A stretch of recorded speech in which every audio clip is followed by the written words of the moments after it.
Hey, what's up, everybody? This is an open discussion with C3 Films. My name is Chris, and this is. Cheryl. And today we're going to be talking about the movie Bullet Train. Now, this came out in 2022. We are just getting to it in 2023, so we are a little late to it. Neither one of us saw it in theaters. We saw it on streaming. It's on Netflix, so if you haven't checked it out, we are going into spoiler territory, so you can go and check it out on Netflix and then come back here to see what we have to say about it. But let's go ahead and jump right in. So, Bullet Train, I know when it came out in theaters, a lot of my friends were talking about how much they enjoyed the film and that they thought that I would enjoy it too. And so I was like, okay, I'll see it eventually. And it came out on Netflix at sometime near the end of 2022. And that's when I first watched it. And I did not, I had seen a trailer or two, but because it was so long ago that I saw the trailers, there was a lot about that movie that I did not remember. And I went back and watched the trailer after I saw the movie again. Saw the movie for the first time. And I did not realize that the trailer actually spoils a lot of the characters that are in the movie. But going into the movie with no knowledge actually was more fun for me to like see those moments when certain actors popped up in the film, and I'd be like, wait a second, they're in this movie? What? Wait, what? Who? Like, I know that person. I know that person too. What is this movie? And then that like made the movie even more fun because it wasn't just like the action and stuff, but it was also just what cameos were they pulling into the movie. So from that perspective, it was also fun to see just from like having no knowledge.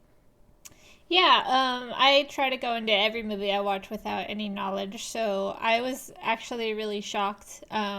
Even though I accidentally got the spoiler of who that girl's father is, because, well, I knew his face, so I just kind of figured that it was probably White Death Mm-hmm. when I started watching the movie, because that was like the one spoiler that I got. Um, But other than that, I didn't really know what to expect. I'm not a Mm-hmm. huge fan of Brad Pitt. I know you aren't. Yeah, but I thought he did like fine in this movie. I actually thought it was interesting how his character is very like different from the other characters, because all Mm-hmm. the other characters are very like serious, and they're really in this atmosphere, in their environment, in their situation. And then you have this character of Ladybug who's like, I don't belong here. Like, why are people acting like this? This doesn't make sense to me. And he's just very like out of the element of this film. Like he's Mm. like a character in this film that feels like he doesn't belong in this movie, but he fits in the movie. Yes. So Uh, the feeling I got from it was it almost felt like it didn't like when you see the rest of the movie and know what the overall story is, it's like the story isn't actually about him. It's not really his story. It's kind of Hiroyuki Sanada and his son's story, and it almost felt like Brad Pitt is in this movie just to sell the movie. that's that's kind of almost how it felt to me because he didn't really feel like he's a character in the film, but it's like I don't. It's not his story. It's not like he just exists within this world, and the story is happening around him, and it's kind of just yeah. happening to him as opposed to him influencing it to like any kind of like substantial degree. And he's kind of actually, his character is accidentally in this movie on this train, because he wasn't really supposed to be He wasn't even on that supposed to be train. He was there. just filling in for freaking Ryan Reynolds. Who, like, speaking of, I thought it was interesting how many cameos there were, because it wasn't just Ryan Reynolds. I mean, Sandra Bullock had a lot of voiceover part in the film, but then you also have Channing Tatum. It's just like, Also, Channing Tatum in the film. I forgot about that. Yes. yeah. So I was like, what is with this movie? And their cast is just full of like Just people that we would who are recognize. just on the train. Yeah, and I don't know, like if you recognized her when you saw her, but one of the I don't think is the right term is stewardesses, but I'm gonna say it right now. One of the stewardesses that are on the Oh, train yeah. is the girl from The Boys. Yeah. I did notice So her. I was like, So it's just like, what is happening in this movie? There's just so many, and then like some of the assassins, like Zazie Beetz is like in a suit for most of the movie, and then she takes the suit off, and you're just like, wait, what are you doing in this movie? As one of the assassins, and then yeah, it's great because even just the regular cast of like with Paperboy and Aaron Taylor Johnson, um, and then yeah, Hiroyuki Sanada, and oh my god, I forget the actor who plays his son. Oh my god, it's gonna come back to me in a second. I But don't know his name. The guy who he's plays like, Yuichi. yeah, because he was in Warrior, that Oh, other show okay. that I was telling you about, and I like his actor too. So like those the acting in this movie is already like strong. There's already a lot of strong actors in the film anyway, as far as main characters we can follow. But then like these cameos just are like fun little icing on the cake. And then of course we get to Michael Shannon at the end of the film being like the main boss, almost kind of reminding me of Bill from Kill Bill. It like felt very similar in that regard. But I think that the characters are really fun. Like someone in the chat was saying that Lemon and Tangerine are like the best parts of the movie, and I think that it's very easy to be pulled in to those characters as well because their dynamic is very interesting. They actually reminded me a lot of Hazel and I forget her name, My that God, Mary J. yes, Blige played in yes. Umbrella Academy. Mm-hmm. And, like, it's almost like those characters are exactly the same, like that pair, because they're two assassins and they're very, like, close to each other and they're very just like, man, we're just trying to do our job. Right. Like they're not passionate about it or anything. They're just trying to get the job done and like really don't care about anything else except for each other. Exactly. But then they also have like this story about like wearing the bulletproof vest and how he's like, oh, but you can still get, shot in the head. Why are you wearing the bulletproof vest and stuff like that? But then, and it makes it look, and it makes it look like he dies at some point in the movie, but he survives because he wore a bulletproof vest. So, and I mean, or he said you can get shot in the neck, and I think that's how Aaron Taylor Johnson's character dies is by getting shot in the neck. So the way he said you can die is how he dies, but his brother actually survives getting shot with the bulletproof vest. So no, I like that a lot. And I mean, and I was actually kind of sad to see Aaron Taylor Johnson's character die. Tangerine. I was sad to see him die because I actually kind of liked his acting in this. And now, like we've seen Aaron Taylor Johnson in other things. He played Quicksilver in Age of Ultron, and he was in Kick Ass. Um, and so like we've seen him do stuff before, but like this was one of those movies where I was just like, yo, you got some acting chops, and I'm kind of liking you. Like I think he was probably my favorite character of the movie. So when he died in the film, I was very upset, but I was so happy to know that the film at least had karmic justice at the end of the film when it came back and that chick was the prince, I think, was killed by a tangerine truck, and I was just like driven by Paperboy. I'm like, Lemon, yes, excellent. I mean, when I first saw her get hit by the truck, I was like, that's the dumbest thing that's like so overused and stuff. But then later you see that that Lemon was the one that was driving a tangerine truck and I was like, Yeah, okay, this is yep. acceptable. This exactly. You're like, yeah, all right. I'll let that one slide. It was I'll let that almost one like slide. it was almost like the whole movie. I was like, I don't really have any issues with the movie. And then she gets hit by a truck and I'm like, Then you're just like, I hate this movie. why did It's they ruin garbage. that? They just ruined the movie, but then they fixed it. So Yeah, and then you're like, okay, I'm no longer yeah, angry. they thought it through. Okay, okay, I Hmm. see it. Right, and obviously the movie has this theme about like I guess luck and I Bad luck. specifically bad luck, and just how it just seems that everyone that is around or everything that is based around Brad Pitt's character is just like so much bad luck. And he kind of survives these situations with a mix of being very skillful and also being kind of lucky. And I just think that that's it's fun that they carry that out throughout the entire film as kind of just like a under the surface kind of theme.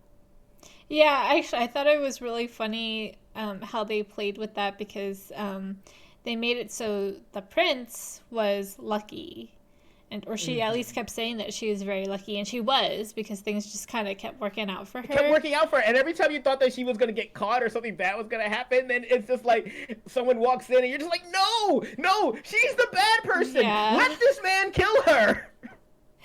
and then you have like Ladybug who is like unlucky, and he says that he's so unlucky that like people around him just die. Like Die. he doesn't even try to kill them, and they just like almost die or actually They die. do die. And I was dying of laughter when I was watching that scene of him fighting the wolf Yes, a because bad buddy. because he was trying so hard not to kill him, and like Wolf was trying so hard to kill him, and then he threw the knife and it like bounced back and like, he accidentally killed himself, and I was like this is so comical.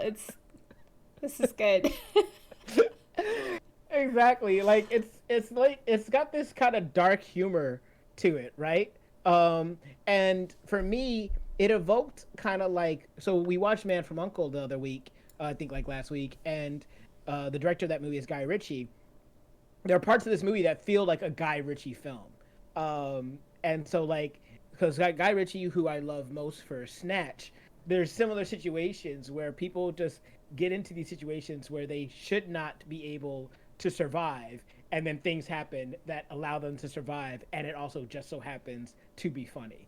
Um, and so I like this style of dark comedy because of the fact that it's still mixed in with a gory action um, entertainment ride, but at the same time using those kind of dark moments for humor and levity, even though it's kind of horrifying. My problem though, and I guess they kind of like explained it later, was that Mm-hmm. I just didn't get why. He was trying to kill him.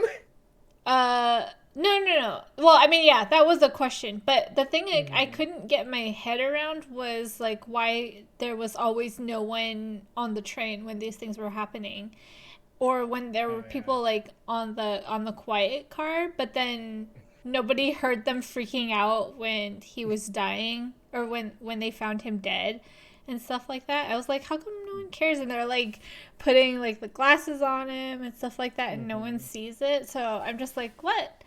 And then there's Yeah. also like there's so many empty cars where like all these characters are able to have these private moments, like the fight between Ladybug and Wolf. There's no one on that train, and like I don't know. And then when Even Ladybug and Tangerine for a moment. There's no one in that kind of food car. I mean, Karen Fukuhara comes in for a brief moment and they're like kind of smiling at her, and then she leaves, and then they're like start fighting, but they have the space to like fight because no one's in the room. yeah, and when she walks in, I'm like she doesn't notice that like the cabinets are broken and stuff like that. And I'm like, how come they just let pedestrians into the snack car and there's no one in there? Same thing with the Yeah. car that Wolf and Ladybug were fighting on because it was like a Mm-hmm. The bar. alcohol car. Yeah, Yeah. and there's like no one on there monitoring the stuff, so it just kind of took me out of it a little bit at times. But after a while, I was like, all right, whatever. Yeah. That's not the I point of feel this like movie. right. You learn to let it go because the movie's kind of just like, you know what? We know that this doesn't make sense, but we don't care. We need to show you cool action sequences, and some of these sequences are actually just going to be funny. So they're like, hey, if we have two people fighting in a car, it'd be funny if like a stewardess walked in and they had to stop for a second and then walked out and they continued fighting. They're like, let's just go for the thing that's ridiculous and funny. And like every once in a while, I kind of just need a movie like that, right? A movie that you can kind of just turn your brain off and have fun. And I feel like that's what this movie is. Like I don't think like I don't know if I would say like this is like a 10 out of 10 film or anything like that, But from a standpoint of, did I sit down and when I watched it, did I enjoy it? Did I have a good time with like minor issues? Then for me, I would definitely say yes. Yeah. I think they should have called it Snake on a Train. Snake on. Oh my goodness. Oh no. Oh, oh, oh, oh no. Oh no. So I know that you like you saw the reveal at the end. Did that like kind of change how you experienced the movie, or were you still kind of able to enjoy it anyway, even knowing that that was coming at the end? I think it was fine because the only thing I really knew is that someone was her father, but I didn't know who it was. And Mm-hmm. then I mean, it was it was pretty clear like after she talked about how she wanted to kill White Death, and she was talking about like how she was named the prince because and she Mm-hmm. was like upset at her parents for wanting a boy. And then I don't know, I don't remember, but I figured it out pretty quickly that White Death was her father, but then I Mm-hmm. didn't figure out very quickly why she wanted to kill him. So Mm-hmm. I don't think that him being her father was a huge spoiler. Okay, that's good then. Because that's what I was thinking. I was like, I felt like you would still be able to enjoy it, because like I think that the bigger point in the movie is when you find out why all these people are why are all these assassins on the train, and that's what I really was like. That's what I really enjoyed when I got to there. I because that's what I was because there's two things that are kind of happening, right? You hear um, what the story is with Hiroyuki Sanada and how he was basically a part of this crime family that then got betrayed, and he survived. And then what happened with Andrew Koji, his son, and how his son was thrown off a building in order to get him on this train to get him to do some things. But you ask yourself, wait a second, why are all these trained assassins in one place? And that's another thing that feels kind of ridiculous, but you kind of roll with it. And the fact that the movie actually has a good reason for it by the end of the film is what kind of caught me off guard, because that's what I wasn't expecting. I was just thinking all these assassins are just hired to get this one briefcase, and it just so happens that they're like having to kill each other, or they're like kill this person, but I also have to get this briefcase from this person. I was just like, okay, that's just fine. They just really just want this briefcase. So when I find out at the end that all these assassins in some way had a hand in Michael Shannon's wife being killed, I was like, yo, that's really cool. This is a massive revenge plot done by the main villain to get these other people who are responsible for the death of his wife to kill each other. From the person that poisoned the doctor, from the person that caused the accident, to all this other stuff. I'm like, okay, movie, I see you. That's cool. I'm with it. I like it. I like it a lot. So that was very fun for me. Yeah, I was like, wow, this is so crazy. Like, he's so butthurt about this one thing that he has to even kill the doctor. Or no, the doctor was killed by the hornet. Mm-hmm. Right, yeah. But yeah, there's a lot of like, I mean, it kind of reminds me of Knives Out a little bit because you're just kind of trying to figure out what's going on, what everyone's motive Mm-hmm. is, and stuff like that. It's not really like a whodunit kind of thing, but it's Right. kind of like everyone has their own agenda and they're conflicting with each other. Um, and you're just trying to figure out like what everyone's deal is. And I think that's kind of it's fun to try to think about it, but then have to have the answer given to you at the end. So. Right. And so the other thing that I'll bring up is that I feel like overall, um, the movie looks good until the end. Like if I had to like get a little nitpicky, I would say that once they get to the point where they have to crash the train, that's the point of the film where the CGI is a little, you know, spotty. So that's probably like the weakest looking part of the film is when they have to start doing that. But all the stuff when they're on the actual train and stuff, like I think all that stuff like looks pretty clean. Yeah. And I think it's just interesting how they decided to use a train for this Yes. movie. So all the budget went to the cast. Yeah. You know, that is 100% true. Brad Pitt had to split his payment with all these other people that came on for like a day to shoot, a day or two. I do wish that they had a larger Japanese cast though, because it does Takes place happen in in Japan. Japan, and even the passengers are like very diverse. Hmm. And I don't know if it's like that in Japan, but I do have a feeling that it's not quite that diverse where you barely see any Japanese people. So I Right. just thought it would be nice if there was more Japanese people in the cast, and actually even more in the background as well. I can see that. I will still say that I do get the movie props because when you are looking across our main cast, um, there is a fair amount of diversity there because of like Andrew Koji and Hiroyuki Sanada and Paperboy and Zazie Beetz and Bad Bunny. So they still do have like a nice little bit of diversity within like the main cast just from like other like culture standards, but from the standpoint of just being in Japan itself and having the Japanese people like being seen a little bit more. Yeah, I mean Karen Fukuhara is like literally just like walking by. So no, I can see where you're coming from there.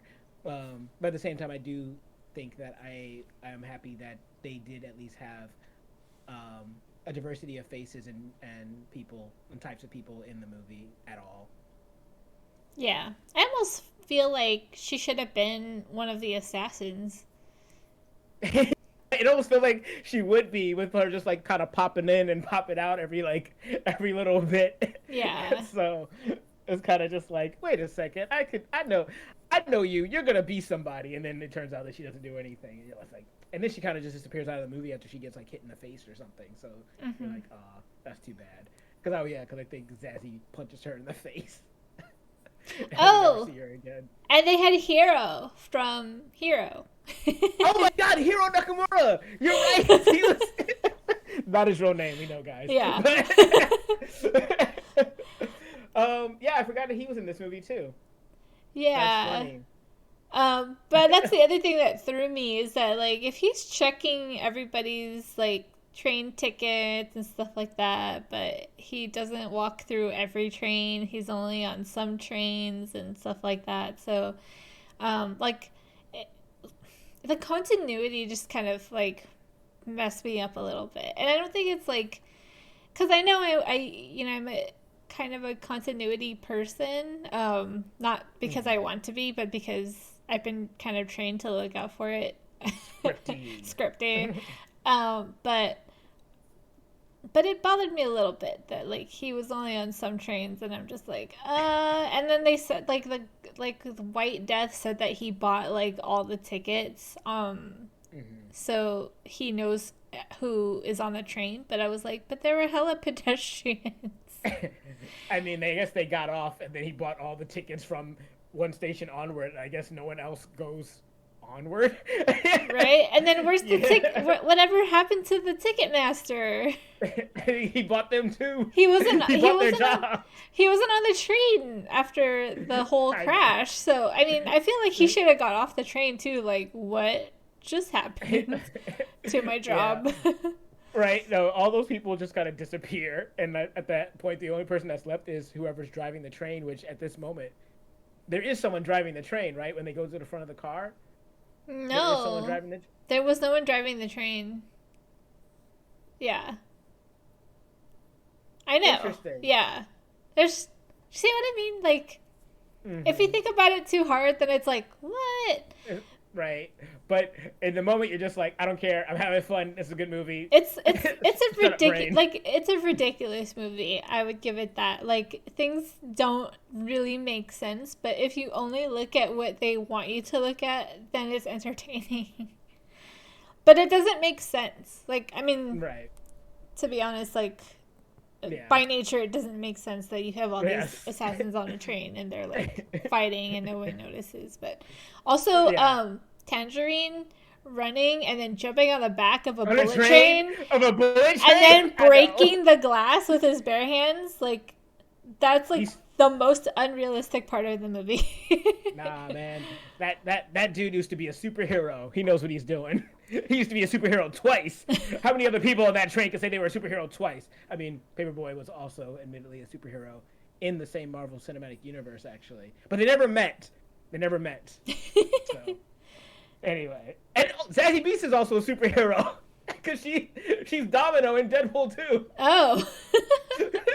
So, I think half that train is filled with superheroes. He was a superhero for 5 minutes. You leave that man alone. He was a superhero nonetheless. And as far as movie continuity goes, he's been a superhero for just a little bit longer than Fastos because he was in an after credit scene and in one whole movie, while Fastos was only in one movie. So Aaron Taylor Johnson is more of a superhero right now than Paperboy is, All based right. off of runtime. Sure. Okay. That's a side tangent that has nothing to do with the actual movie. Anyway, point is, we really enjoyed, or like I think it sounds like we both really enjoyed this film. The deaths in the film are also pretty gnarly. Like it's funny how Ladybug is able to outsmart the Hornet and basically take her one and only antidote and stab himself so that he can cure himself from dying. And then he's like, wait, you have another one, right? And then she just sits there and dies. And then he starts talking to her and it's like, you should always have more than one. And he's like, oh no, I'm mansplaining again. I'm so sorry. And you're just like, this is great. Whoever thought to write that line in this situation is amazing. So it's so good. Yeah. Just I so mean, good. like it's just more of a play on his bad luck kind of turning on his in his favor even though it's not what he wants. Like he's okay because he's surviving through and the bad luck is just kind of happening around him and to people around him. So I just thought it was funny. And then he gets bitten by the snake later. And it was like, oh my god. He's like, but I got the antidote already, so I'll be fine. So I'll be fine. He's just a little upset. Oh man. Yeah, no, I really enjoyed the movie. I had a fun time. The action was cool. The comedy was cool. There's a lot of actors in the movie that I love to see, including actors that we don't see as often, like Andrew Koji. We're seeing more of Hiroyuki Sanada now in movies. He was Scorpion in the Mortal Kombat film a couple of years ago, or last year, or the year before. Yeah, it was the year before, I think. And yeah, he's popping up a lot more in films, which I'm happy about. But yeah, like overall for me, it was a fun movie, and that's why for me it went into like my top 5 out of like 2022 like films that we had seen, or that I had seen personally. Yeah, So, no, I was definitely happy to see him too, especially since we had kind of recently saw Mortal Kombat. I think that was in season 1 of our yes, show. that was wow. That was yeah. Season 4 1. seasons Yeah. ago. But I remember it very well because we really squeezed that one in. but Right, we thought that was going to be a good movie. but he was really great in this movie. So it was really nice to see him again, and it kind of reminded me of Ghost of Tsushima. Mm-hmm. Because of like the slow motion fighting and stuff, and he just Oh looks my really god, cool. yes. Yes, it was very cool. The final fight between him and Michael Shannon is also just a very cool like fight sequence. Like there's a lot of cool choreography in there. And yeah, so Just generally in this movie, the choreography is very entertaining, and I think they really did a good job about using their surroundings on the train. yes, and the way the camera like lets you see the fight and moves while you're watching the fight is also very enjoying. Very yeah, it's easy to enjoy as well. So, Very enjoying. Shut up. It's time. It's time to switch. It's trying to switch gears. So, before we get out of here, is there anything else that you wanted to say? Nope, I'm good. Okay. If you guys want to hear us talk about this and more, you can check us out on our Twitch channel, twitch.tv/3films. It'll be great to see you over there. But what do you guys think about the film? Did you enjoy Bullet Train? Did you enjoy all of the cameos, or did you think it was too much? Did you enjoy the action, or did you think that was too much? Did this movie feel like it was a fun ride for you? Would you want to see it again? Whatever you thought about it, comment below. Let us know. And while you're down there, if you give us a like, share, subscribe. Even if you don't, though, I have been Chris, and this has been Cheryl, and we'll see you all next time.